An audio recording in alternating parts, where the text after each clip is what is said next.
తమ్ముడు. హనీ నువ్వు వెళ్ళి అతన్ని చూసుకో, నేను ఇటు వెళ్ళి ఇతన్ని చూసుకుంటాను. సరే.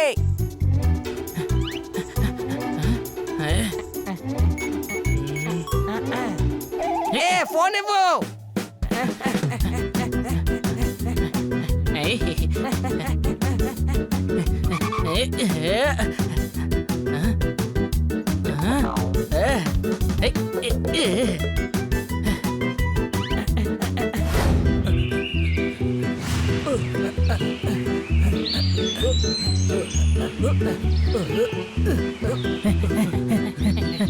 మీరు అలాగే ముందు వెళ్తూ ఉండండి, నేను మీ వెనకే వస్తాను.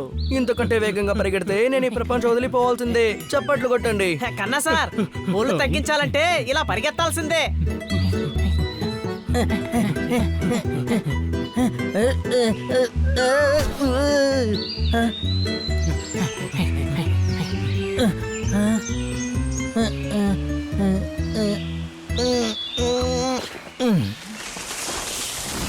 ఫ్రిడ్జ్ లో పెట్టిన మామిడి పండు కుళ్ళిపోయింది. పరిగెత్తినా కూడా నా వెయిట్ ఎలా పెరిగింది. ఏంటిది, నా టవల్కి ఎలా కాళ్ళు మొలిచాయి? అది నా కాలు బిడ్డ.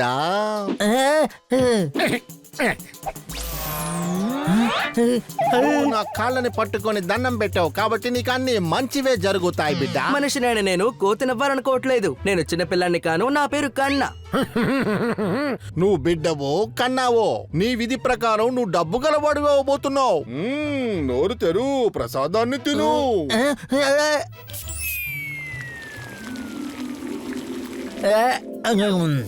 గోబీ తమ్ముడు పేరు జస్సీ. ఇది ప్రసాదం కాదు, లస్సీ. చప్పట్లు కొట్టండి. ఈయనే లస్సీ బాబా. మన తలరాత్ని అలాగే చదివి చెబుతారు. బాబా, ఈయన తల మీద అసలు ఏం రాసి పెట్టుంది?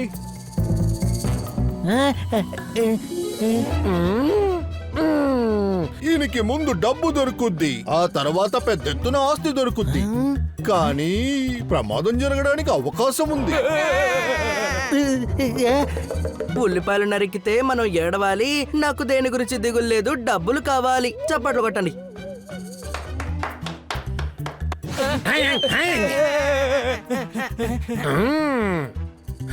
వివరం తెలియని బిడ్డ, నీకు ప్రమాదం జరగబోతుంది.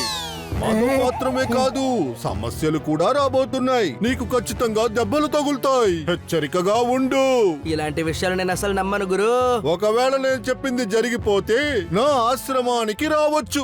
నాకు 1,25,000 కానుకివ్వాలి. ఇది నా ఆశ్రమం చిరునామా. నేను వెళ్ళి వాడి కారద్దం దగ్గర 100 రూపాయలు పెట్టొస్తాను. నువ్వు వాడి కారెక్కి వాడి ఇంటికి వెళ్ళు. ఛాన్స్ దొరికినప్పుడు వాడి ఒంటిని గాయపరచు.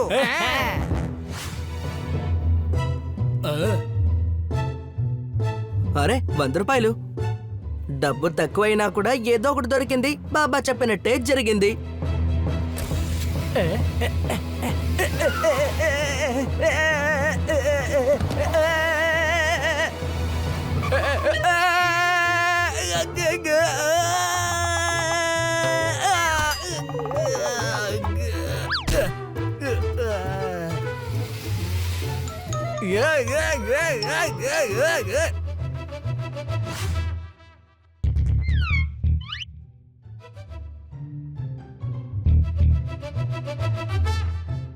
బాబా, మీరు చెప్పిందంతా నిజమే.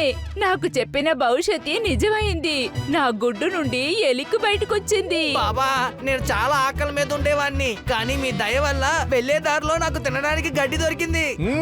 ప్రసాదాన్ని తినండి, మంచిదే జరుగును.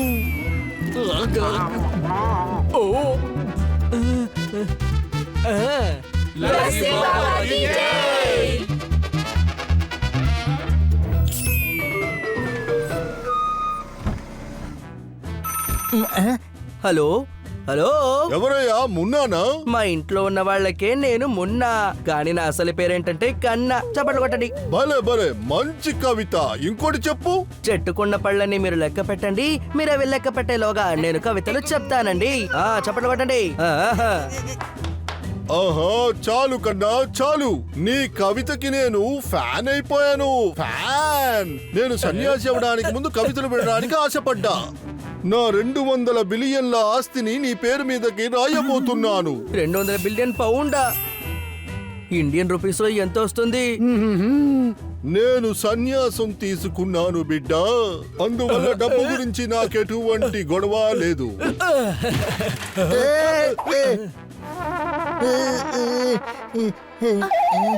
ఓ సార్,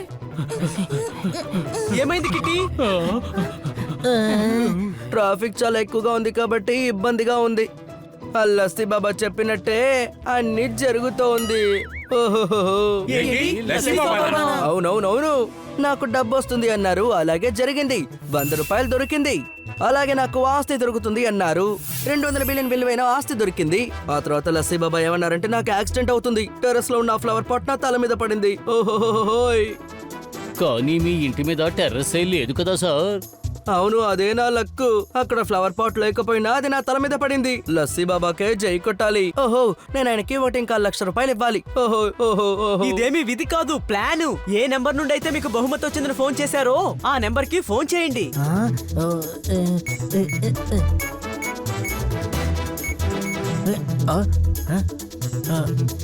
నంబర్ స్విచ్ ఆఫ్ అని వస్తుంది. ఆయన సన్యాసి అయిపోయారు అనుకుంటాను. ఇప్పుడేం చేయడం? ఆ దగా బాబా మిమ్మల్ని చాలా మోసం చేశారు అనుమానమా?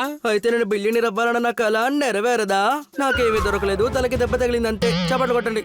నేను ఆ బాబాని ఊరికి వదిలిపెట్టను. ఆ లస్సీ బాబాకి చాలా మంది ఫాలోవర్స్ ఉన్నారు. ఆయన మీద అటాక్ చేస్తే అనవసరమైన సమస్యలు వస్తాయి. అందుకని ఆ ఫ్రాడ్ ను ఊరికి వదిలిపెట్టగలనా?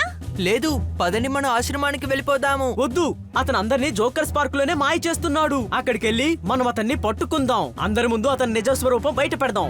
ఎలాగా? నా దగ్గర ఒక ఐడియా ఉంది. తల మీద ఎందుకురా పూల తొట్టిని వేశావు? వాడికి బలంగా దెబ్బ తగిలితే వాడు ఎలాగ డబ్బు తీసుకొస్తాడు? బాబా బాబా, మాకు పరిష్కారం చెప్పండి. బాబా ఏదో ఒకటి చెయ్యండి, మాకు ఈ డీలు చాలా చాలా ముఖ్యము బాబా. అదంతా ఏమీ కాదు, నీ డీల్ ఫైనల్ కాదు పిల్లాడా. మీకు నేను 1,00,000 రూపాయలు ఇస్తాను, ఏదైనా పరిష్కారం చెప్పండి. సార్, బాబా కుదరదన్నారు కదా, ఇక మన డీల్ ని మర్చిపోవాల్సిందే. మీకు ఏమైనా మతిపోయినదా? 100 కోట్ల డీలు ఎలా మర్చిపోగలను? బాబా మీకు 5 లక్షలు ఇస్తాను. డీలు ఫైనల్ చేయడానికి మార్గం నాకు చెప్పండి. ఏయ్, నీ జన్మ వృత్తాంతం అంతా ఇంతకు ముందే చెప్పాను. ఇకపై నీకేమీ జరగదు, అర్థమైందా?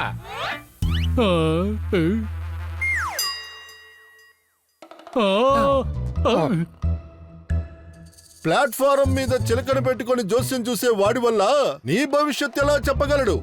నీకు జరగబోయేది నేను చెప్తాను బిడ్డ. ఇలా చూడండి, మా సేట్ అంత సులభంగా ఎవ్వరిని నమ్మరు. నేనే లస్సీ బాబా. ఈ ఊళ్ళో వాళ్ళందరికీ నేను బాగా తెలుసు. భవిష్యత్తు గురించి నేను చెప్పే విషయాలు తప్పుగా అయ్యిందే లేదు. అరే, ఈయనేనా లస్సీ బాబా? బాబా, నాకు డీలు ఓకే చేస్తే మీకు నేను 1.5 కోటి ఇస్తా.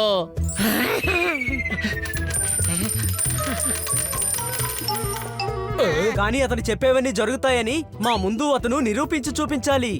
నిరూపిస్తారు? ఆయన చాలా పెద్ద బాబా కదా, అది ఈ ప్రపంచానికి ముందు ఆయన నిరూపిస్తారు. ఏమంటారు బాబా?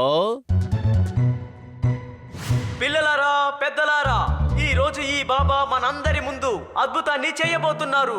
ఈ రోజు ఏ తప్పు చేయకండి. బాబా, భవిష్యత్తులో జరిగే ఒక్క విషయాన్ని చెప్పండి. అది గనక జరిగితే ఇక మీరు చెప్పినట్టే అతను చేస్తాడు. అంతేకాదు డబ్బు కూడా ఇస్తాడు. బాబా ఒక్కటి కాదు, భవిష్యత్తులో జరగబోయే 5 విషయాల గురించి చెప్తారు. ఆ తర్వాత అవన్నీ నిజంగానే జరుగుతాయి.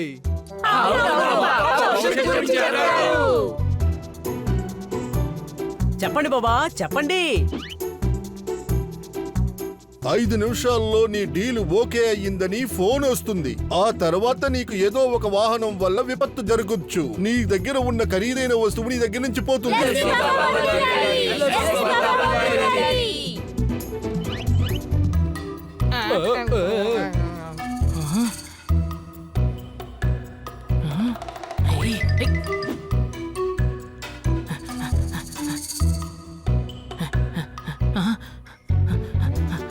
తమ్ముడా, హనీ, నువ్వు వెళ్ళి అతన్ని చూసుకో, నేను ఇటు వెళ్ళి ఇతన్ని చూసుకుంటాను. సరే.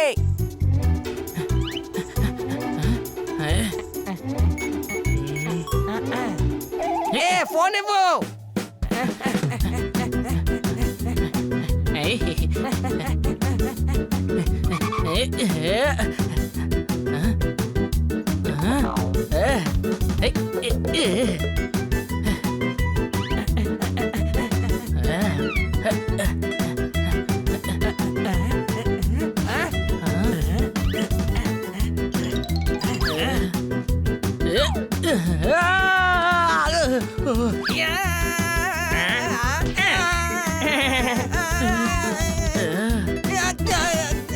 బొబ్బడ్, ఈ ఫోన్ తీసుకెళ్ళు.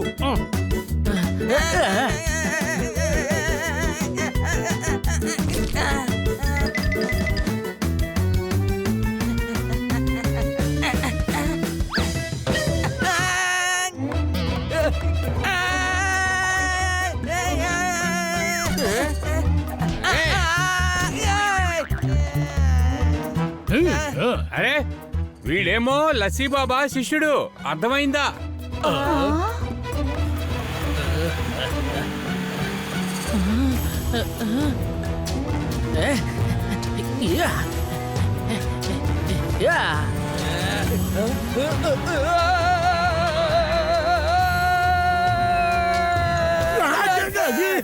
బాబా ప్రసాదం మొత్తం అంతా బయటకు వచ్చేసింది, అర్థమైందా? ఇతను ఆ బాబా అనుచరుడే. ప్రమాదం కలిగించడానికే ఇతను ఆ బండిలో వచ్చాడు. ఆ తరువాత ఓ పనికిరాని వాడు మా దగ్గర ఉన్న ఒక ముఖ్యమైన వస్తువును తీసుకుని పారిపోయాడు.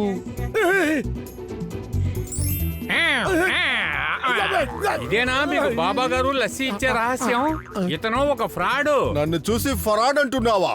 నీకు నేను శాపం ఇస్తున్నాను. నీకు ఫ్యూచర్ లో ప్రమాదం జరగొచ్చు బిడ్డ. బాబా, మీకు మీ ఫ్యూచర్ గురించి తెలుసా?